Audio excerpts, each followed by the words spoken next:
Hi, this is Chick Shane Mosley, and you're watching True School Sports. All right. Well, it's personal between me and you, and I'm going to do you some serious harm, you big stiff idiot. The untouchable True School Sports Empire proudly presents something the boxing game's been missing. Hey, what's going on? It's your boy BT, and I came here to talk some boxing with the thousands of True School Sports subscribers. Now, I kind of wanted to get this out there early and give my thoughts on the October 8th Showtime card taking place at the StubHub Center, or now they call it the Home Depot Center, but the War Grounds, Carson, California, where many great fights have happened. The Showtime Boxing has recently announced the card, and I think it's worth talking about. I think it's actually a really intriguing card with an intriguing main event and an intriguing co-main event. So I'll give my thoughts on that right now, and we'll dissect from there. But Sebastian Fundora, the towering Inferno, he's coming off of what could possibly be the fight of the year in 2022. One of the all-time classics in the 154 division, and probably one of the all-time modern classics, point-blank period. Just a really great fight. I can't emphasize how great his last fight was with Erickson Lubin. If you haven't seen it, go watch it. But he's coming off that fight, coming off of a stoppage victory where he had to go through some adversity, get dropped. He fought a very determined game. Erickson Lubin, who I think was willing to die in the ring that night for that fight, and still got him out of there. So it really shows you, and it should be a credit and a testament to the man and the fighter that Sebastian Fundora is. But Fundora, the towering Inferno, he's taking on Carlos Ocampo. Yes, that Carlos Ocampo. That's a name that most of us boxing fans haven't really heard of since 2018 when Errol Spence Jr. fought him in a mandatory defense at the Cowboys practice facility. That was like, what, 2018? I'm going to say that was like 2018, right? Yeah, that was June 2018. And Errol Spence Jr. stopped him, folded him. I think it was like in a round or two. It wasn't a long fight. I just remember it being a very quick fight. But the crazy thing about Ocampo is Carlos Ocampo, not only has he rebuilt himself in a great and major way, he has probably been one of the most active fighters in boxing since that fight.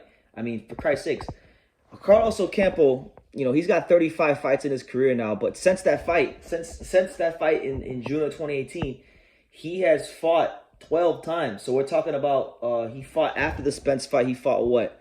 He fought one more time that year.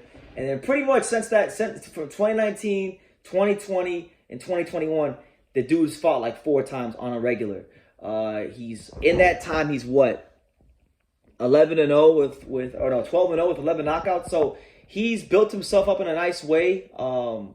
The 2 wins the only 2 names on the resume that I recognize are the last 2, which would be Michael Zuski, who many of us may remember got knocked out against Kavaliaskas a couple years ago on a top rank card, and then Vicente Martin Rodriguez, who Adrian Broner fought many years ago. So Carlos Ocampo coming in on a 12-fight win streak, 11 of them by knockouts. You would have to think he's going to be a lot more determined to make good on himself in comparison to what he did in his American debut when he fought Errol Spence Jr. and just got annihilated. So I'm expecting a war. I mean, they're fighting in a venue that's known for producing great fights, the War Grounds. They've had multiple Fight of the Years there, like John Molina Jr. versus Luke Matisse, Timothy Bradley versus Ruslan Provodnikov, and the list goes on and on and on. So, for Fundora, I know Fundora has the ambition to fight Jermell Charlo, and that's a fight that people want to see. People want to see Sebastian Fundora versus Jermell Charlo, right? But unfortunately for him, Jermell Charlo is not fighting the rest of this year. Jermell Charlo is not fighting until January. He's booked all the way in January. So he may not get his shot at Charlo at the earliest until maybe the summer of next year at best. So all Fundora can do is focus on winning this fight. And one thing about Fundora is that Fundora, he puts that pressure on you all the time. And I'll be led to believe that with the way Fundora fights, and with the way Ocampo fights, and with the way he's been fighting Ocampo, is that Ocampo and Fundora should be nothing short of a Mexican war. I think Ocampo will have a better showing in this fight than he did with Errol Spence, just for the simple fact that, I was saying though, I think Ocampo's gonna have a better showing just because Fundora likes to come forward and be aggressive, and that's the kind of fight that Ocampo is looking for. So really looking forward to seeing this fight.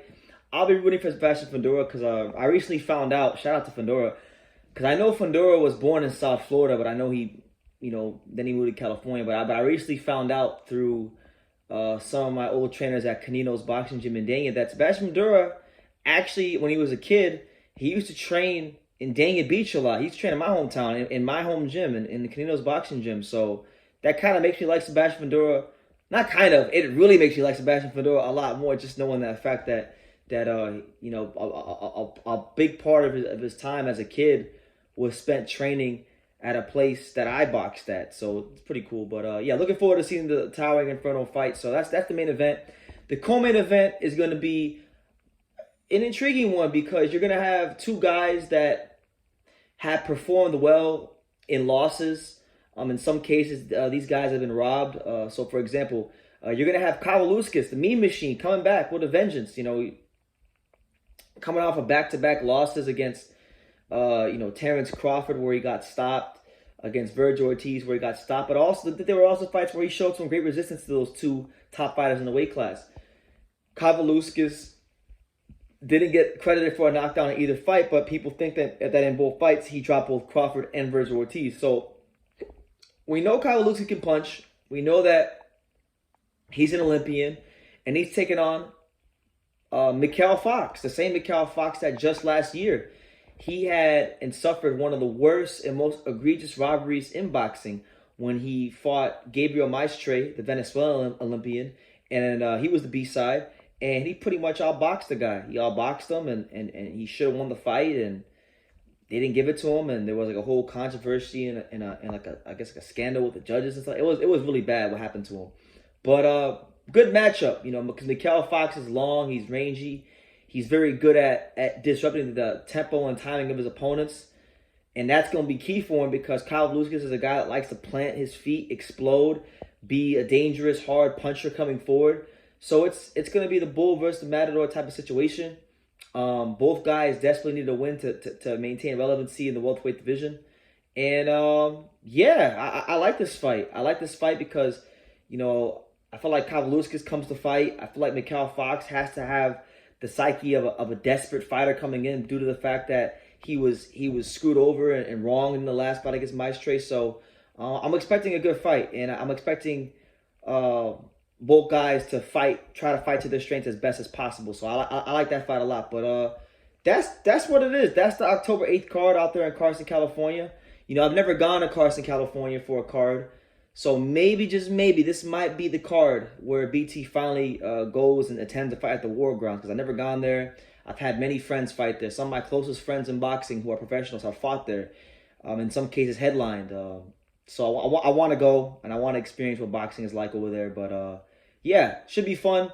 The story for me going into the fight, apart from Fundora, is really Ocampo, because Ocampo is kind of an unknown quantity. Ocampo hasn't really been seen on a big card in a long time, and we don't. And even when we saw him, we hardly knew him when Errol Spence just flattened him. So it is what it is, and maybe, just maybe, look, this is a common opponent for Fundora, or for Fundora with Spence.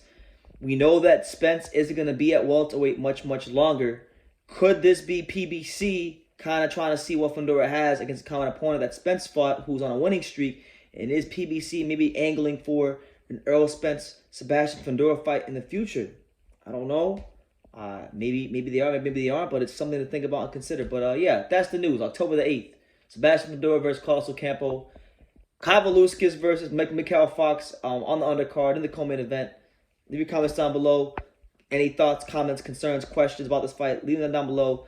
Take the time to subscribe, and like I say in every single one of these videos, you can love me or you can hate me, but I'm just a kid from Dania. So until next time, take your ass. Austin today. True School Sports, the untouchable. The Don't untouchable. forget it. Hey. Up and coming, ready to make noise in the boxing world. Already he's making noise, but soon to make even bigger noise. Hey, this is my guy right here. Yes, sir. He's one of the top guys in the biz. Been a friend of mine for years. He's a friend without boxing, but definitely a friend in boxing. So thank you, Sean, for talking. Guys like Brennan that really love and soak up the game keep me hungry. Keep me reminding of what's important in this sport. Loving not even just loving the fighters, but studying the fighters. Yeah. And knowing the fight game. So much love to my man. True School. He is a true one. Absolutely. What's good? It's your boy BT. Hello to the thousands of True School Sports followers. That's right. The untouchable True School Sports empire.